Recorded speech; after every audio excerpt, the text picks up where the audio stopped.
Hey everybody, it's Stephanie again with Bookshelf Banter, and right now I'm going to review Tiger's Quest.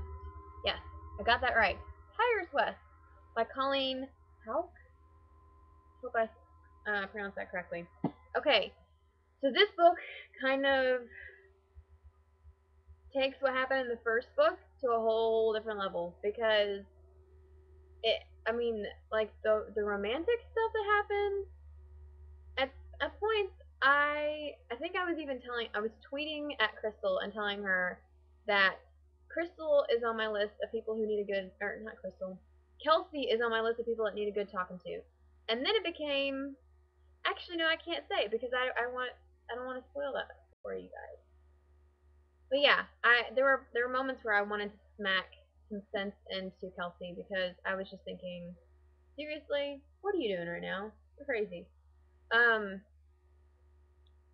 And this was something that I didn't say in the last review of Tiger's Curse, but one thing I really like about this series is that being a young adult myself, i.e., not a teenager, it's really nice to read a young adult novel about young adults. Who would have thought, right? A young adult novel about people that aren't in high school. Because Kelsey is not. I mean, Tiger's Curse starts off with she's just graduated from high school and she is working at a fair or circus. And then Tiger's Quest picks up with Kelsey about to start college. Um, and it's really nice to read about people in college and no more biology classes or 17-year-old main characters. Like, what is it about YA novels that every character is 17 years old? Is that a magical number? I mean, when I was 17, that wasn't like the most memorable year. 18 was. Out of all my teenage years, 18 was definitely the better of them. But 17, not so much. Like, I don't even remember what happened when I was 17. It's been a while. Um, so anyway, that's one thing I really, really, really, really appreciate about this book. And I wish more YA young adult novels were about young adults. 17-year-olds aren't young adults. 17-year-olds are teenagers. Is that just me that thinks that? I don't know. I'm feeling especially smart alecky today. Sorry guys. I need to rein it in. Okay, so like with the last review, I wanted to share my notes or tidbits from my notes on this book and just like reactions I had and stuff that happened. And I don't want to tell you what happened that made me react this way. It's more like, because if I did, it's a little spoilery. So it's more like, just maybe it'll tease you and make you want to go read Tiger's Quest. Okay, so the first one is, and this one isn't really spoilery, it's more of just like a general character description. Ren is like a bug, a very cute bug. Because at the beginning of the book, well, not the beginning, he becomes a bit like a bug. And he sort of was in Tiger's Curse. He became, like for Kelsey, he bugged her, and he was like a bug. But like a really gorgeous bug. If that's even, I feel like it's an oxymoron. Well, I guess butterflies are bugs, and they're gorgeous. Okay, anyway, rabbit trail. Okay, and here's another observation about a moment in the book. Why is Kelsey calling some random old lady grandmother? I still don't understand that. Because she herself wonders, what is this old lady doing here? And then all of a sudden she starts calling her grandmother. When I go up to old ladies, old women, older women, the word grandmother never leaves my lips.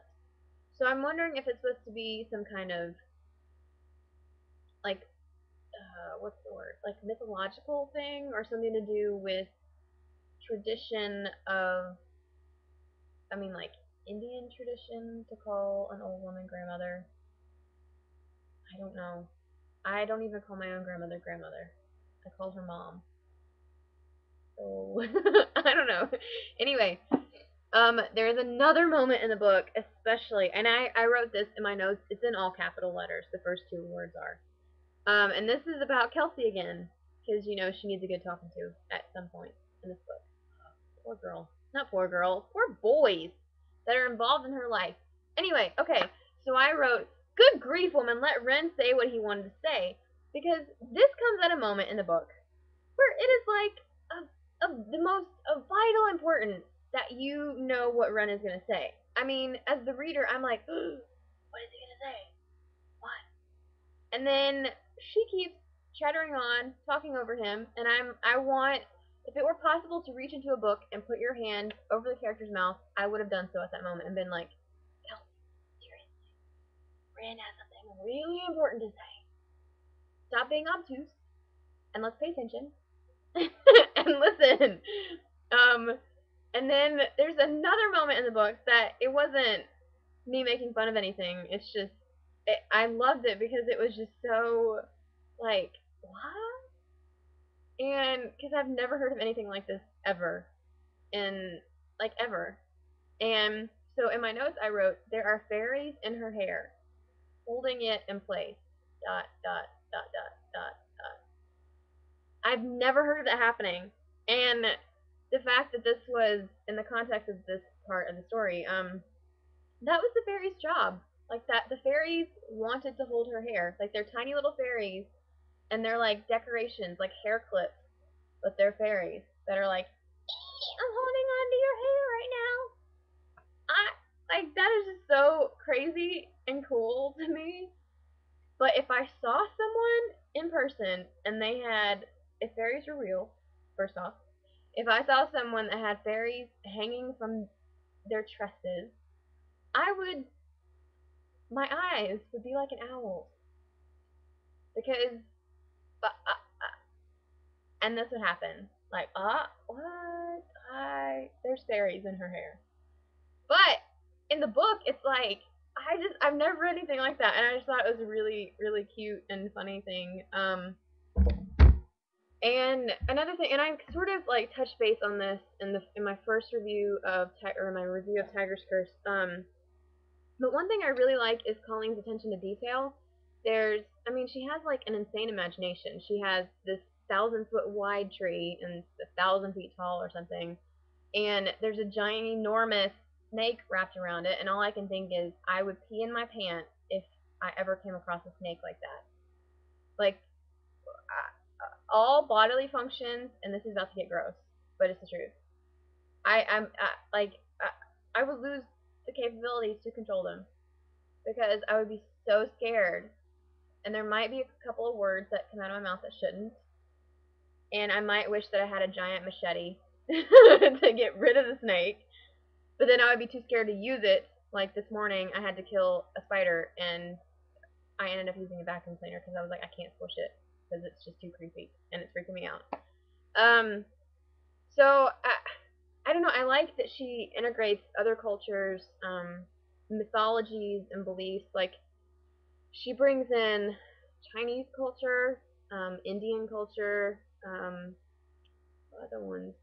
I know that she brings in stuff from the Bible, like about creation and Adam and Eve, and it's interesting to see how that can be interpreted in different ways, or not interpreted, but like made into something different when it's combined with other stuff.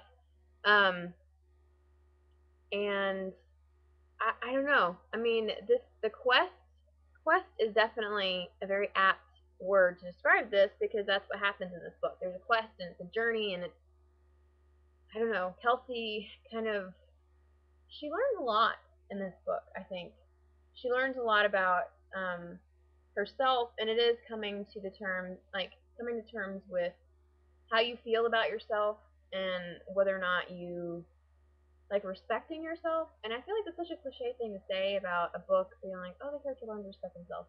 But it's true in this case. I mean, Kelsey, she learns a lot, and it's not just about herself. She learns a lot about people. She learns a lot of new like historical facts, and the history nerd in me loved it because I was like, ooh, I'm eating up. I feel honestly, I think myself and Mr. Kadam could be BFFs.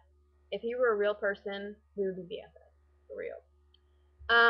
Okay, so I'm going to end this by saying that, like with Tiger's Curse, Tiger's Quest is getting 5 books from me. I know! 2 books in a row are getting 5 books from me. This is, like, insane. But the series is that good. Like, I finished it and I was thinking, I need the third book right now. And I know Crystal has an arc of it, and I'm just like, so who's getting that arc next? Because I really want to read it.